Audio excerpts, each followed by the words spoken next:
Разгледайте заедно с мен следващите няколко кадъра, които съм подготвил. Те са от популярни софийски места, на които много отчетливо се виждат класическите пейзажи за цяла България.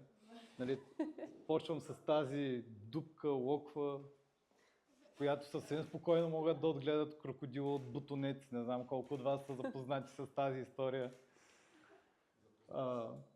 Един, не знам, то не е натюрморт, но една комбинация от различни градски елементи. От табло на дърво, щупени тротуари, паднали огради. Подобен пейзаж. Тези кадри са от пространството около мола на Цариградско, който е един от най-популярните молове в България. И така е пространството, така изглежда около него. Това е близост до метростанция Геме Димитров. Не знам, там леко се вижда една от най-скъпите сгради в София. И тук комбинацията от 3 различни кампака за шахти, няколко вида тротуарни настилки, познатите ни дупки, които виждаме навсякъде. Следващата комбинация от друг тип настилки, завършени, перфектно отсечени в линия, в кавички, разбира се. А това е пространството пред здравната каса. Не знам, има ли някой от вас, който скоро е ходил при здравната каса по една или друга причина? Срещат се плочки от всички епохи, шахти, които по съвсем равен начин са завършени.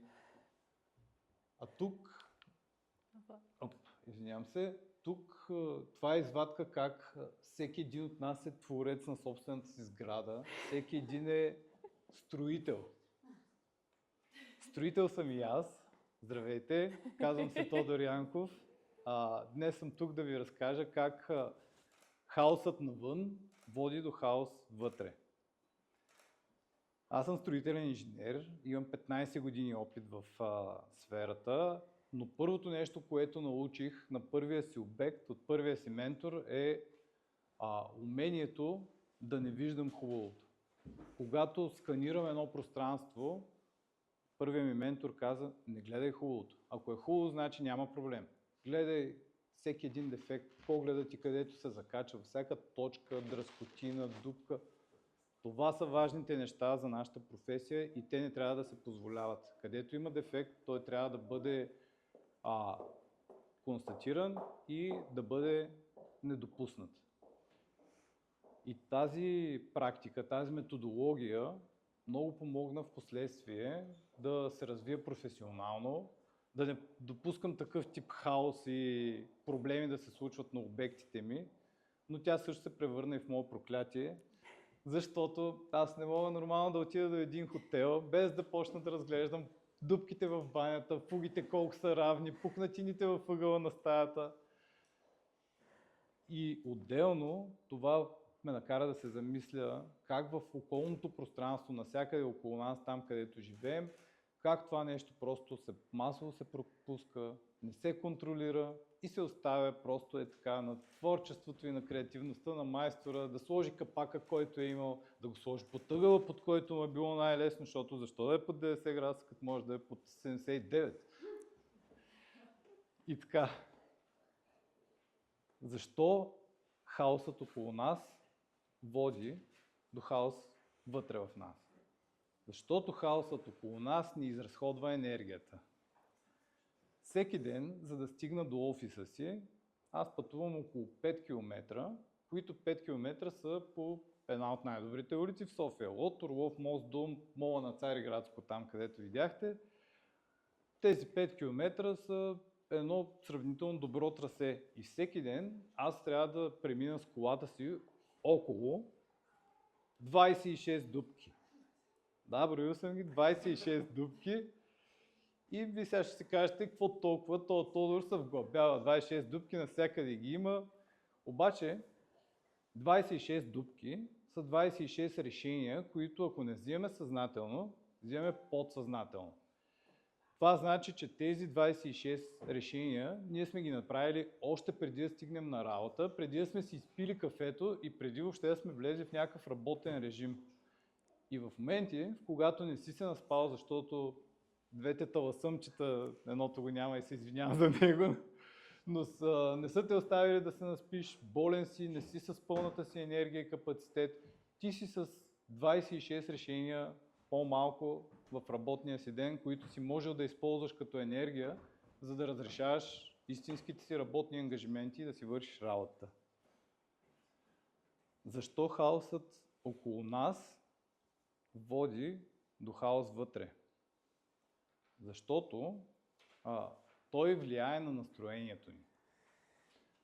Правени са в цял свят много изследвания как околната среда и състоянието на околното пространство влияе на това как се чувстват хората.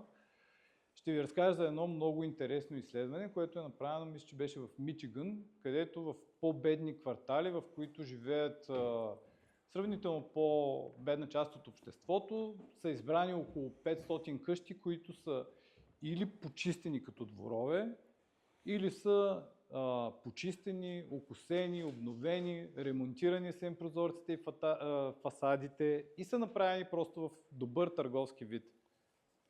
При първата категория от къщи, там където само са изчистили боклука, хората, които живеят наоколо, докладват, че те се чувстват по сходен начин, как са се чувствали преди да разчистят тези боклуци.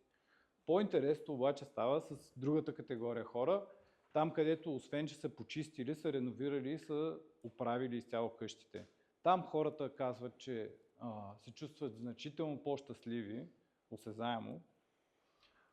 Също така, някои от тях казват дори, че живота им се чувства по-осмислен и че са загубили това чувство на депресия, което са изпитвали преди това. Защо хаосът около нас води до хаос вътре? Защото също така хаосът променя поведението ни. Пак ще цитирам някои от тези изследвания, които са правени. Там този път вместо да реновират къщи, са реновирали вече градска среда, места, където публично се събират много хора, улици и площади. Правени са на различни места по целия свят, но ефектът е доста сходен в един аспект.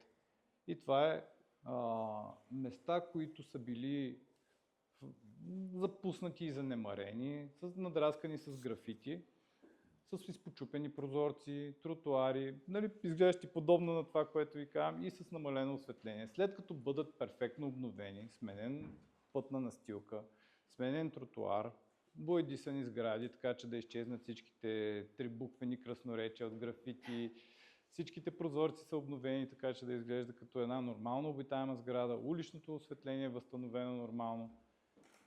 След това местните власти почват да наблюдават и стигат до следното измерване и заключение.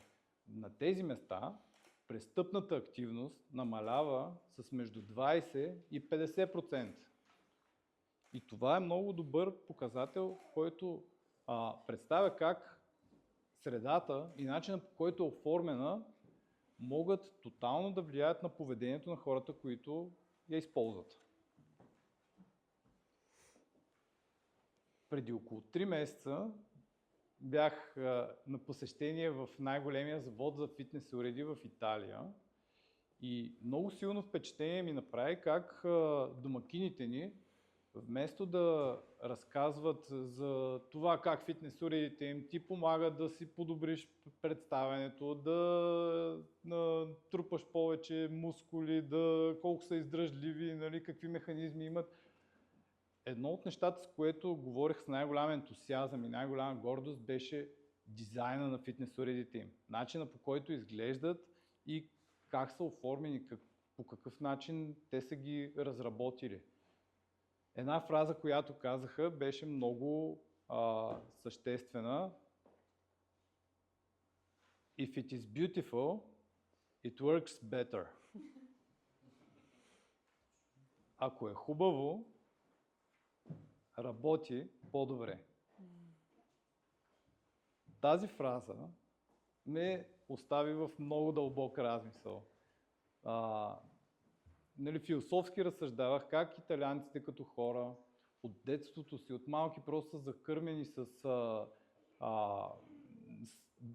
Добрата естетика и не само с това, с нуждата за добра среда и как това нещо всъщност се планира и се поддържа. И какво може да направим ние, които не сме италианци, за да постигнем тая ладолчевита? Нали, може да започнем с нещо малко. Не може да променим всички проблеми на държавата, просто защото те са трупани с десетилетия, оставени са по един начин. Нали, за тях отнема също доста години да се развият и решат, и то като има правилните хора, но може да почнем с нещо наистина малко. Може да почнем от собственици домове. Трябва да ремонтираме онази закачал, където от 3 месеца седи счупена на криво и си казваме, сега този уикенд трябва да отида до практикър, да намеря същата и да я сменя най-накрая, защото много ме дразни. Обаче това е третия пореден уикенд, в който си го казваме и пак не става. И ние го знаем това нещо, че не свети. И я гледаме от няколко седмици и си казваме, ще я сменя. А може и да мислим на голям мащаб. Може да отидем при нашия домоуправител и да му кажем, искам да правим общо събрание на входа. Това най-често при хората, които живеят в по-стари сгради.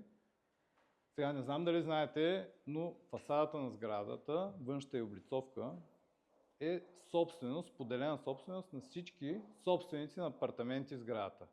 А не е всеки да си е собственик на парчето от изолация, което му гражда само неговия апартамент.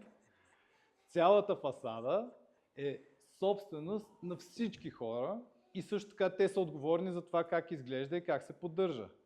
Така че ние и вие може да отидем, да поискаме от нашия домоуправител да направим общо събрание и да му заявите, хора, искам да си оправим фасадата, да я боядисаме поне, да изглежда добре. Не искам повече да живея в този хаос. Благодаря.